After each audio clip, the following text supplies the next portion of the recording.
ठीक है। ईंधन प्रदाय प्रणाली को बोलते हैं फ्यूल सिस्टम। फ्यूल सिस्टम का मतलब क्या होता है, जैसे हम पढ़ते हैं इंजन, इंजन क्या होता है, इंजन एक ऐसा उपकरण है जो रासायनिक ऊर्जा को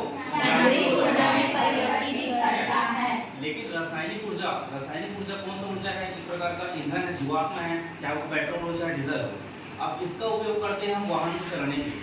लेकिन अब हम देखेंगे कि ईंधन जो होता है, ईंधन वही जो ईंधन है पेट्रोल है या फिर डीजल है ना। अब ये पूरा सिस्टम कैसे होता है, किस प्रकार से वह इंजन में प्रवेश करता है, कैसे टंकी से उस प्रकार का इंजन कैसे जाता है, कौन कौन सा उपकरण लगे होते हैं, ये सब पूरा देखेंगे। आप लोग देख रहे हो एक कार में क्या होता है, हम पढ़े ना ऐसा इंजन और क्या होता है, ठीक है। ऐसा इंजन में जो दहन होता है वो क्या होता है, स्पार्क के माध्यम से, और सीआई में इंजेक्टर। अब यहाँ पर देखते हैं एक प्रकार का 4 व्हीलर वाहन है जिसमें हम देखें फ्यूल सिस्टम को। यहाँ पर दिख रहा होगा आपको, यहाँ पर दिख रहा है कि फ्यूल टैंक है। फ्यूल टैंक जो बड़े वाहन होते हैं उसमें जो फ्यूल टैंक होता है वो पीछे साइड में होता है, ताकि एक प्रकार का दबाव बना रहे और फ्यूल का जो फ्लो है वो आसानी से इंजन तक पहुंच जाए। ध्यान से समझना, ठीक है। ये फ्यूल टैंक है। फ्यूल टैंक के बाद देखो यहाँ पर एक ग्रे कलर लाइन दिख रहा होगा, ये डायरेक्ट यहाँ पास आता है, ये इंजेक्टर लगे होंगे, ये अलग अलग इंजेक्टर लगा है। क्यों? क्योंकि भाई हमें पता है कि जो 4 पहिए वाले वाहन होते हैं उसमें सिलेंडरों की संख्या अधिक होती है। ये सिंगल सिलेंडर वाला इंजन है, उसमें 4 सिलेंडर होते हैं, तो 4 सिलेंडर होगा तो 4 पिस्टन होगा, 4 पिस्टन होगा तो 4 इनलेट आउटलेट सब अलग अलग होंगे, तो सभी में स्पार्क प्लग अलग अलग होगा ना। समझ आ रहा है? सभी में स्पार्क प्लग अलग होगा, सभी में इंजेक्टर अलग होगा। तो इस प्रकार से अलग अलग लगा हुआ है, इंजेक्टर लगा हुआ है, एक कार्बोरेटर लगा हुआ है ताकि पेट्रोल और हवा का मिश्रण तैयार कर सके, ठीक है। यहाँ पर से फ्यूल फिल्टर लगा हुआ है जिससे जो भी पेट्रोल है उसे छाना जा सके। बात समझ आ रहा है? ध्यान समझने से, ठीक। तो यहाँ फ्यूल प्रणाली को समझते हैं एक स्ट्रक्चर के माध्यम से। सबसे पहले होता है फ्यूल टैंक, ठीक है। फ्यूल टैंक कहाँ जाता है, सीधा सेडिमेंटल बॉल में जाता है। सेडिमेंटल बॉल क्या होता है, एक स्टोरेज होता है जहाँ से पेट्रोल टंकी से जुड़ा हुआ होता है, एक जगह होता है जहाँ पेट्रोल पहले जाएगा, ठीक। उसके बाद जाता है लिफ्ट पंप क्या होता है, यह फ्यूल लिफ्ट पंप बोलते हैं इसको। फ्यूल लिफ्ट पंप क्या होता है, जैसे ही गाड़ी चालू होगा यहाँ से पेट्रोल जो होगा सक्शन की मदद से खिंचाता है ना, पेट्रोल आगे बढ़ेगा। उसके बाद देखो फिल्टर लगा हुआ है। फिल्टर से क्या होता है, जो भी पेट्रोल या डीजल है उसमें छन्नी के माध्यम से उसे छाना जाता है, मतलब कि शुद्ध पेट्रोल या शुद्ध डीजल ही इंजन में प्रवेश करेगा। उसके बाद देखो इंजेक्शन पंप का मतलब क्या होता है, जब पंप जैसे गाड़ी चालू होता है वो क्या पंप करता है, खींचेगा वो अपनी तरफ, इंजेक्ट करेगा वो, मतलब पेट्रोल को यहाँ टंकी से खींचकर सीधे इंजन की ओर प्रवेश करना है।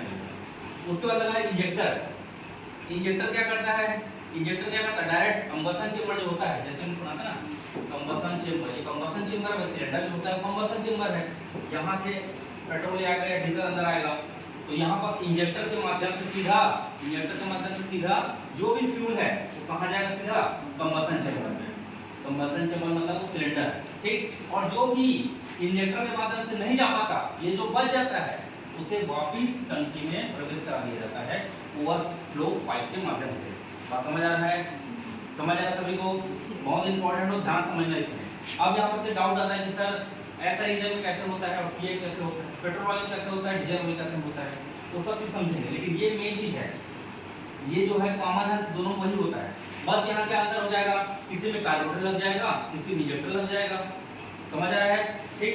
तो यहाँ पर समझ रहे हैं, पहले फ्यूल टैंक होता है, फ्यूल टैंक के बाद एक सेडिमेंटल बाउल होता है। सेडिमेंटल बाउल का एक टंकी होता है जहाँ स्टोरेज रहता है, वो रुका रहेगा, स्टोरेज रहेगा।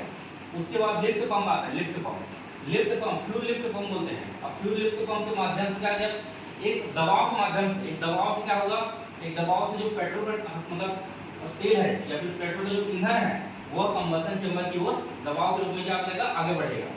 उसके बाद फिल्टर है, फिल्टर मतलब छन्नी, समझ जाओ इस प्रकार का फिल्टर होता है, फिल्टर होता है ना जैसा, एक छन्नी होता है जो फ्यूल को फिल्टर कर मतलब क्या करता है, छानता है। छानने के बाद क्या करेगा, इंजेक्शन पंप, उसके बाद इंजेक्टर के माध्यम से कंबशन चेंबर में चला जाएगा। अब जैसे कि बड़ा इंजन है जिसमें 4 सिलेंडर है तो 4 इंजेक्टर लगे रहेंगे, 8 है तो 8 इंजेक्टर लगे रहेंगे। समझ आ रहा है? इंजेक्टर की संख्या उसके इंजन में उपस्थित सिलेंडर के अनुसार होगा। क्लियर है? ठीक है। तो इस प्रकार से छोटा सा चित्र इसमें याद रखना है कि जो फ्यूल टैंक होता है, ये फ्यूल लाइन है, देखो यहाँ पर 2 लाइन बना हुआ है, एक फ्यूल लाइन बना हुआ है, एक फ्यूल रिटर्न लाइन मतलब वही ओवरफ्लो लाइन। क्लियर है? जब यहाँ पास अच्छे से दहन होने के पश्चात कुछ मात्रा में पेट्रोल या डीजल बच जाता है तो वापस टंकी में चला जाता है। समझ आ रहा है?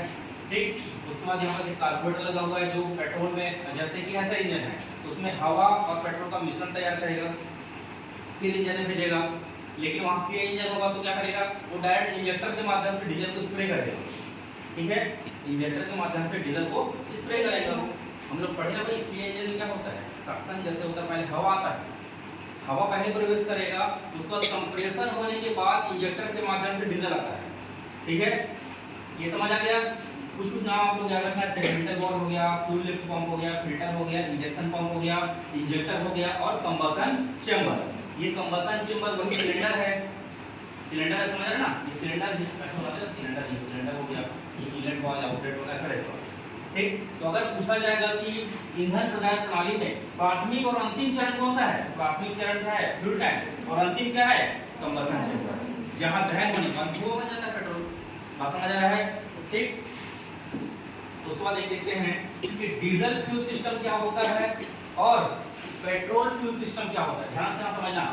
ठीक, डीजल फ्यूल सिस्टम क्या होता है, मतलब डीजल वाले वाहनों में कैसा फ्यूल सिस्टम होता है और पेट्रोल वाले वाहनों में फ्यूल सिस्टम क्या होता है, दोनों में अंतर को समझना है, क्या क्या मुख्य अंतर होता है और कुछ पॉइंट जो होते हैं दोनों में सेम होता है।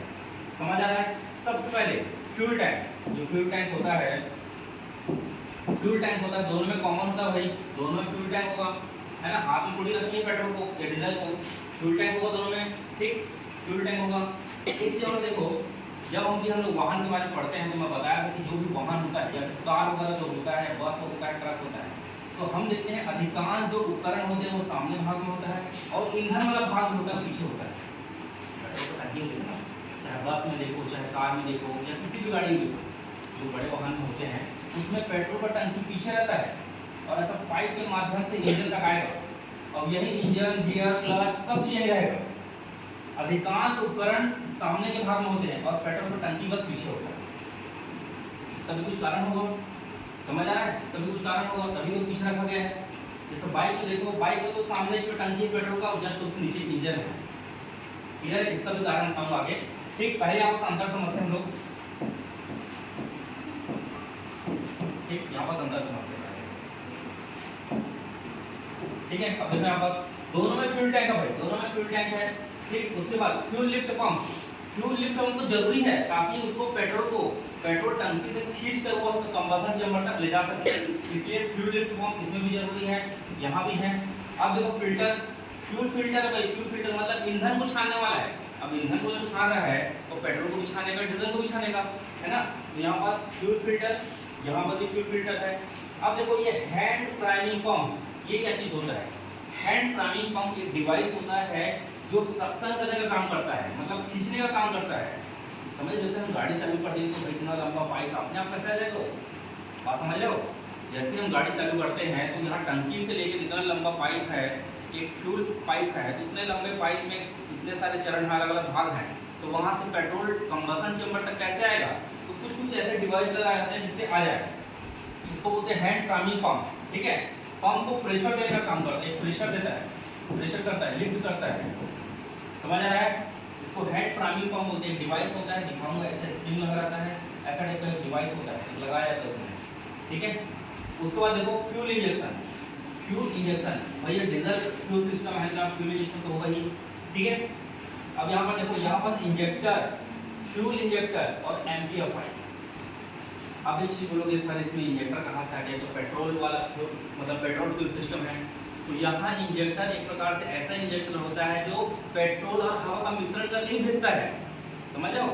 अलग से इंजेक्टर नहीं है। इंजेक्टर मतलब इसी इंजन में बात करते हैं ना, तो क्या होता है, पहले हवा आता है फिर इंजेक्टर होता है, ऐसा नहीं। इसमें डायरेक्ट क्या करते हैं, एक पेट्रोल और हवा का मिश्रण तैयार करके इंजेक्टर के माध्यम से भेज देते हैं। इसी को एमपीएफआई बोलते हैं। एमपीएफआई मतलब multi point fuel injection system.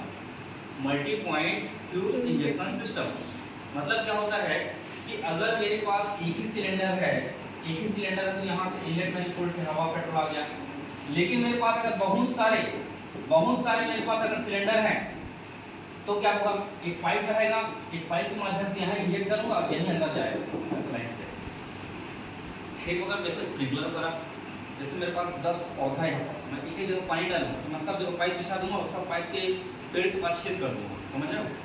Same वैसे होता है MPFI, ठीक, मतलब multi point fuel injection system, ठीक। उसके बाद लेते हैं यहाँ पर फ्यूल पाइप इसमें भी होता है, ठीक है।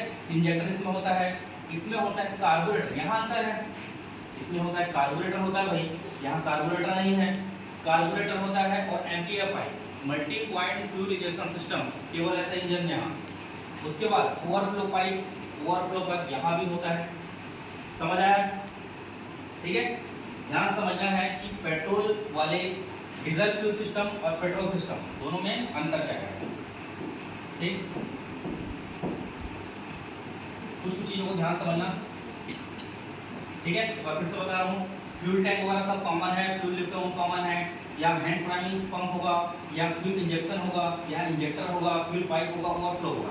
यहाँ पास क्या होगा? फ्यूल टैंक होगा, फ्यूल लिफ्ट पंप होगा, फ्यूल फिल्टर होगा, इंजेक्टर होगा, MPFI होगा, और फ्यूल पाइप होगा, कार्बोरेटर होगा और MPFI होगा। देखो, याद करने के लिए सबसे पहले जरूरी चीज होता है ये चित्र को याद रखना है। ये चित्र को याद रखोगे तो कम से कम लिख लोगे, समझ आ रहा है? ये चित्र को अच्छे से याद रखना है, ठीक। अब हम देखते हैं कि पुस्तक में के हिसाब से हमें लिखना क्या क्या चीज है, ठीक है। सबसे पहले ईंधन प्रदाय प्रणाली में क्या करना है, इसके प्रकार। सबसे पहला होता है ग्रेविटी सिस्टम। ग्रेविटी सिस्टम का मतलब क्या होता है? किसी भी ऊंचाई वाले स्थान से निचले स्थान तक पहुंचाना। पेट्रोल का जो टंकी होता है हमेशा ऊंचा होता है इंजन से, ऐसा रहे तभी तो आसानी से पहुंचेगा उस वहां तक। अगर दोनों बराबर रहेगा तो कहाँ पहुंच पाएगा? ये इंजन को ऊपर रख दोगे, पेट्रोल टंकी नीचे रखोगे तो कहाँ पहुंच पाएगा? इसलिए ग्रेविटी सिस्टम। एक होता है प्रेशर सिस्टम मतलब ऐसा प्रेशर से पहुंच जाए वहां, समझ रहे? कंबशन चेंबर तक। उसका वैक्यूम सिस्टम मतलब खिंचाव के माध्यम से। उसका पंप सिस्टम का मतलब वही अभी पढ़ा था, फ्यूल लिफ्ट पंप पढ़ते थे ना, जैसे वाहन चालू होने के बाद क्या होता है, टंकी से कंबशन चेंबर तक का आने का जो साधन है वो आराम से आ सके। उसके बाद देखो ईंधन इंजेक्शन सिस्टम, मतलब कि ईंधन को किस प्रकार से इंजेक्ट किया जाता है कंबशन चेंबर में। अलग अलग माध्यम से भी करते हैं और एक माध्यम से भी किया जाता है, ठीक है। ये 4 पॉइंट याद रखना, 5 point, gravity system, pressure system, vacuum pump और ईंधन इंजेक्शन सिस्टम। समझ आ रहा है?